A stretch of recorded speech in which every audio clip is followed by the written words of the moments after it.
नमस्कार दोस्तों, एजुकेशन 24 में आपका स्वागत है। आज की इस वीडियो में आपको बीए फर्स्ट ईयर के फर्स्ट सेमेस्टर में आपका जो सब्जेक्ट है हिंदी यानी कि हिंदी काव्य, उसके अंदर कौन कौन से क्वेश्चन आने वाले हैं, इस वीडियो के अंदर मैं आपको आने वाले क्वेश्चन के बारे में बताऊंगा और साथ ही साथ उन क्वेश्चन का आंसर भी बताऊंगा। तो फिलहाल आज की इस वीडियो में हम लोग सबसे पहले अति लघु उत्तरीय प्रश्नों के बारे में जानेंगे और अति लघु उत्तरीय प्रश्नों का उत्तर जानेंगे। तो यहाँ पे अति लघु उत्तरीय प्रश्नों में पहले प्रश्न की बात की जाए तो यहाँ पे आपका पहला प्रश्न दिया हुआ है, समकालीन कविता की प्रवृत्तियाँ स्पष्ट कीजिए। पहला प्रश्न कह रहा है जो समकालीन कविता है, यहाँ पे आपको समकालीन कविता की प्रवृत्तियाँ स्पष्ट करना है। तो इस प्रश्न का उत्तर क्या होगा?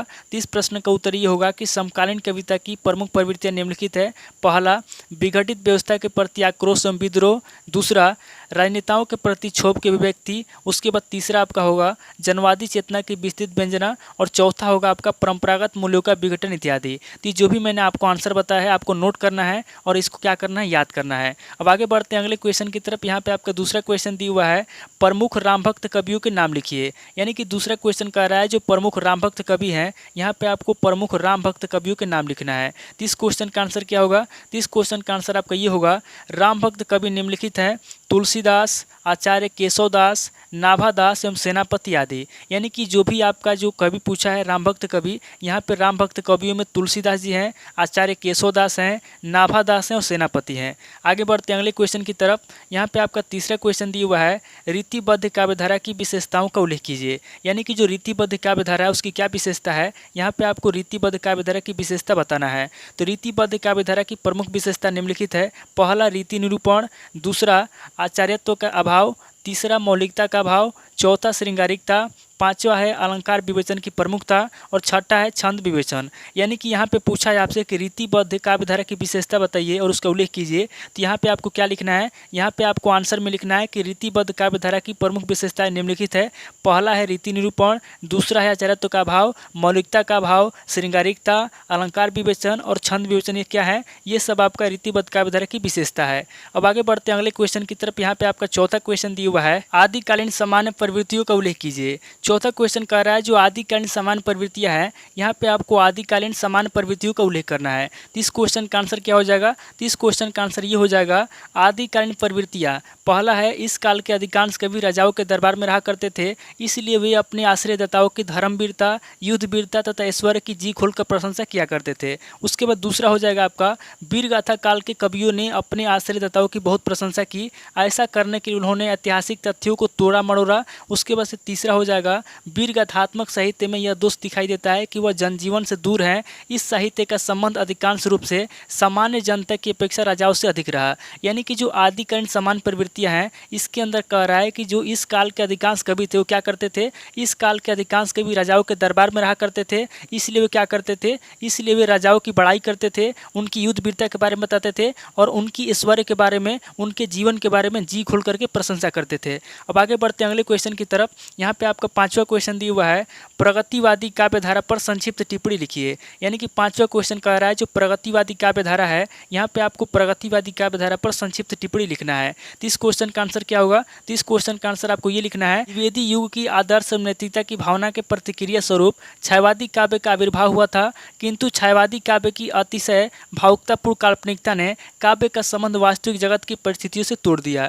निराला के साथ साथ कुछ अन्य कवियों ने इस अतिशय भावुकता से विद्रोह किया तथा हिंदी काव्य में स्थूल भौतिक जगत की वास्तविकता, सामाजिक आर्थिक विसंगतियों एवं शोषण की विभत्सता का चित्रण प्रारंभ कर दिया। काव्य के इस रूप को ही प्रगतिवादी काव्य कहा जाता है। यानी कि जो ये काव्य का रूप है, काव्य के इस रूप को ही क्या कहते हैं, काव्य के इस रूप को ही प्रगतिवादी काव्य कहा जाता है। अब आगे बढ़ते हैं अगले क्वेश्चन की तरफ। यहाँ पे आपका छठा क्वेश्चन दिया हुआ है, छायावादी काव्य की प्रमुख प्रवृत्तियों का उल्लेख कीजिए। तो यहाँ पे इस क्वेश्चन का आंसर ये होगा कि अज्ञात के प्रति जिज्ञासा करना, प्रकृति का मानवीकरण, नारी की महिमा का वर्णन, राष्ट्रीयता की भावना, वैराग्य, वेदना और पलायन, मूलतः सौंदर्य और प्रेम का काव्य, प्रगतिमयता, खड़ी बोली का अतिशय परिमार्जन, ये सब क्या है, ये सब आपका छायावादी काव्य की प्रमुख प्रवृत्तियां हैं। अब आगे बढ़ते हैं अगले क्वेश्चन की तरफ। यहाँ पे आपका सातवां क्वेश्चन दिया हुआ है, विद्यापति की अवहट रचनाओं का नामोल्लेख कीजिए। यानी कि सातवां क्वेश्चन कह रहा है जो विद्यापति हैं, यहाँ पे आपको विद्यापति की अवहट रचनाओं के बारे में बताना है, उसका नामोल्लेख करना, उसके नाम बताना है। तो यहाँ पे सातवें क्वेश्चन का आंसर ये हो जाएगा कि विद्यापति की अवहट रचनाएं निम्नलिखित हैं, कीर्तिलता और दूसरा है कीर्ति पताका। यानी कि यहाँ पे जो विद्यापति हैं इनकी दो रचनाएं फेमस हैं। पहला है कीर्तिलता और दूसरा है कीर्ति पताका। अब आगे बढ़ते हैं अगले क्वेश्चन की तरफ। यहाँ पे आपका 8वां क्वेश्चन दिया हुआ है, अमीर खुसरो किस काल के कवि है। 8वां क्वेश्चन कह रहा है कि अमीर खुसरो किस काल के कवि हैं, तो इस क्वेश्चन का आंसर ये हो जाएगा कि अमीर खुसरो आदिकाल के कवि है। यानी कि यहाँ पे आपको बताना है कि जो अमीर खुसरो हैं, अमीर खुसरो आदिकाल के कवि है। अब आगे बढ़ते हैं अगले क्वेश्चन की तरफ। यहाँ पे आपका 9वां क्वेश्चन दिया हुआ है, सूरदास का जन्म कब हुआ था। 9वां क्वेश्चन कह रहा है जो सूरदास है उनका जन्म कब हुआ था, तो सूरदास का जन्म संवत 1535 में हुआ था। यहाँ पे आपको बताना है कि जो सूरदास हैं, सूरदास का जन्म कब हुआ था, तो सूरदास का जन्म संवत 1535 में हुआ था। अब आगे बढ़ते हैं अगले क्वेश्चन की तरफ। यहाँ पे आपका 10वां क्वेश्चन दिया हुआ है, तुलसीदास की प्रमुख रचनाओं के नाम लिखिए। 10वां क्वेश्चन कह रहा है जो तुलसीदास हैं, यहाँ पे आपको तुलसीदास की प्रमुख रचनाओं के नाम लिखना है। तो इस क्वेश्चन का आंसर ये हो जाएगा कि तुलसीदास की प्रमुख रचनाएं निम्न है, रामचरितमानस, विनय पत्रिका, दोहावली, गीतावली। यानी कि जो तुलसीदास जी हैं उनकी 4 रचनाएं प्रमुख हैं। पहला है रामचरितमानस, दूसरा है विनय पत्रिका, उसके बाद तीसरा है दोहावली और चौथा है गीतावली। यानी कि तुलसीदास ने 4 रचनाएं बहुत ही फेमस है इनकी 4 रचनाएं। तो यहाँ पे आपको आंसर में लिखना है कि तुलसीदास की प्रमुख रचनाएं निम्न है, रामचरितमानस, विनय पत्रिका, दोहावली और गीतावली। आगे बढ़ते हैं अगले क्वेश्चन की तरफ। यहाँ पे 11वां क्वेश्चन दिया हुआ है। अब आगे बढ़ते हैं अगले क्वेश्चन की तरफ। यहाँ पे आपका अगला क्वेश्चन दिया हुआ है, कबीर किस धारा के कवि थे। 11वां क्वेश्चन कह रहा है जो कबीर हैं, यहाँ पे आपको बताना है कि कबीर किस धारा के कवि थे। तो कबीर जो है निर्गुण धारा के कवि थे। यहाँ पे आंसर में आपको लिखना है कि जो कबीर हैं, कबीर किस धारा के कवि थे, तो कबीर जो है निर्गुण धारा के कवि थे। अब आगे बढ़ते हैं अगले क्वेश्चन की तरफ। यहाँ पे आपका 12वां क्वेश्चन दिया हुआ है, केशव दास का जन्म कब और कहाँ हुआ था। 12वां क्वेश्चन कह रहा है जो केशव दास है उनका जन्म कब हुआ था, कहाँ हुआ था। तो यहाँ पे आपको आंसर में लिखना है कि केशव दास का जन्म संवत 1612 में ओरछा में हुआ था। यानी कि जो केशव दास हैं उनका जन्म कब हुआ था, केशव दास का जन्म संवत 1612 में हुआ था। कहाँ हुआ था, ओरछा में हुआ था। अब आगे बढ़ते हैं अगले क्वेश्चन की तरफ। यहाँ पे आपका 13वां क्वेश्चन दिया हुआ है, बिहारी किस काल के कवि हैं। 13वां क्वेश्चन कह रहा है जो बिहारी हैं, बिहारी किस काल के कवि हैं। तो इस क्वेश्चन का आंसर ये होगा कि बिहारी रीतिकाल के कवि है। बिहारी किस काल के कवि है, तो बिहारी जो है रीतिकाल के कवि हैं। अब आगे बढ़ते हैं अगले क्वेश्चन की तरफ। यहाँ पे आपका 14वां क्वेश्चन दिया हुआ है, बिहारी सतसई में कितने छंद हैं। 14वां क्वेश्चन कह रहा है जो बिहारी सतसई है, बिहारी सतसई में कितने छंद है, तो बिहारी सतसई में 726 छंद है। बिहारी सतसई में कितने छंद है, तो बिहारी सतसई में 726 छंद है। अब आगे बढ़ते हैं अगले क्वेश्चन की तरफ। यहाँ पे आपका 15वां क्वेश्चन दिया हुआ है, घानानंद किस काल के कवि हैं। 15वां क्वेश्चन कह रहा है जो घानानंद है, यहाँ पे आपको बताना है कि घानानंद किस काल के कवि हैं। तो घानानंद जो है रीतिकाल के कवि हैं। यहाँ पे आपको आंसर में लिखना है कि घानानंद जो है रीतिकाल के कवि हैं। अब आगे बढ़ते हैं अगले क्वेश्चन की तरफ। यहाँ पे आपका 16वां क्वेश्चन दिया हुआ है, भारतेंदु हरिश्चंद्र का जन्म कहाँ हुआ था। 16वां क्वेश्चन कह रहा है जो भारतेंदु हरिश्चंद्र हैं उनका जन्म कहाँ हुआ था। तो यहाँ पे आपको आंसर में लिखना है कि भारतेंदु हरिश्चंद्र का जन्म काशी में हुआ था। जो भारतेंदु हरिश्चंद्र हैं, यहाँ पे आपको आंसर में लिखना है कि भारतेंदु हरिश्चंद्र का जन्म काशी में हुआ था। अब आगे बढ़ते हैं अगले क्वेश्चन की तरफ। यहाँ पे आपका 17वां क्वेश्चन दिया हुआ है, जयशंकर प्रसाद की कौन सी रचना अतुकांत है। 17वां क्वेश्चन कह रहा है जो जयशंकर प्रसाद हैं उनकी कौन सी रचना अतुकांत है। तो इसका आंसर आपको ये लिखना है कि जयशंकर प्रसाद की प्रेम पथिक रचना अतुकांत है। यानी कि जो प्रेम पथिक रचना है अतुकांत है, किसकी है, जयशंकर प्रसाद की।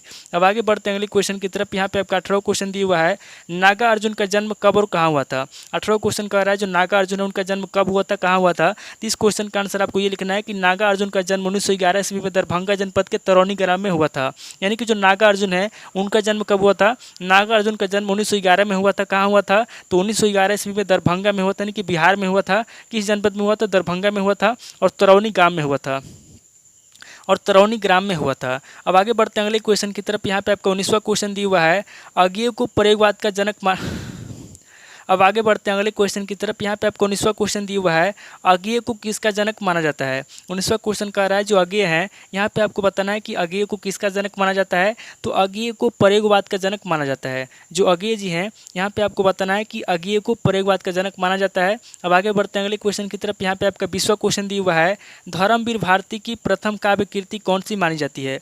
20वां क्वेश्चन कह रहा है जो धर्मवीर भारती है, यहाँ पे आपको बताना है कि धर्मवीर भारती की कौन सी काव्य कृति प्रथम मानी जाती है। तो इस क्वेश्चन का आंसर ये होगा कि ठंडा लोहा धर्मवीर भारती की प्रथम काव्य कृति मानी जाती है। ये जो ठंडा लोहा है, यहाँ पे आपको बताना है कि ठंडा लोहा धर्मवीर भारती की प्रथम काव्य कृति मानी जाती है। अब आगे बढ़ते हैं अगले क्वेश्चन की तरफ। यहाँ पे आपका 21वां क्वेश्चन दिया हुआ है, धूमिल का जन्म कब और कहाँ हुआ था। 21वां क्वेश्चन कह रहा है जो धूमिल है उनका जन्म कब हुआ था, कहाँ हुआ था। तो इस क्वेश्चन का आंसर आपको ये लिखना है कि धूमिल का जन्म 9 नवंबर 1936 ईस्वी को वाराणसी के खेवली ग्राम में हुआ था। यानी कि जो धूमिल है, यहाँ पे आपको बताना है कि धूमिल का जन्म कब हुआ था। तो धूमिल का जन्म 9 नवंबर 1936 ईस्वी को वाराणसी के खेवली गांव में हुआ था। जी टोटल आपके 21 क्वेश्चन हो गए, साथ ही साथ उनका आंसर हो गया जो कि एग्जाम में आपसे पूछे जाएंगे। तो इस वीडियो के अंदर हम लोगों ने अति लघु उत्तरीय प्रश्नों के बारे में जाना। इसकी नेक्स्ट वाले वीडियो में हम लोग लघु उत्तरीय प्रश्नों के बारे में जानेंगे और लघु उत्तरीय प्रश्नों का उत्तर जानेंगे। तो आज इस वीडियो को मैं पे स्किप करता हूँ। मिलता हूँ आपसे नेक्स्ट वीडियो में। अगर आपको वीडियो अच्छा लगा तो वीडियो को लाइक कीजिए, शेयर कीजिए और कमेंट करके बताइए कि आपको नेक्स्ट वीडियो किस टॉपिक के ऊपर चाहिए। थैंक यू दोस्तों।